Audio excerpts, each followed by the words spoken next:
Con un minuto di silenzio per le vittime del terremoto d'Abruzzo è cominciata oggi a Palazzo Ferrofini la seduta straordinaria del Consiglio regionale del Veneto convocata dal Presidente per discutere le iniziative intraprese dalla Giunta nel settore finanziario, sociale, del lavoro e della casa per far fronte alla crisi. La crisi sarà superata al meglio solo se il cittadino dipenderà meno dallo Stato e più da se stesso, il che vuol dire riduzione della spesa pubblica e un significativo taglio delle tasse. La crisi sarà superata al meglio se ad affermarsi sarà il senso delle responsabilità nell'amministrare le proprie risorse, una virtù che sta alla base del nostro segreto, il segreto che spiega il successo del modello veneto.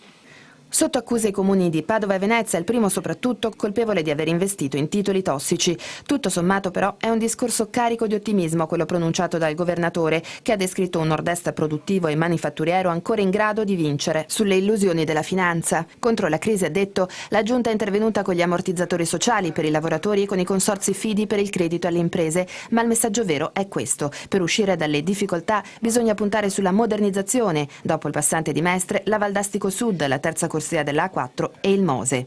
Dura comunque, anche se collaborativa, l'opposizione. Sul piano casa il Partito Democratico non è d'accordo e sulla crisi ha altre proposte.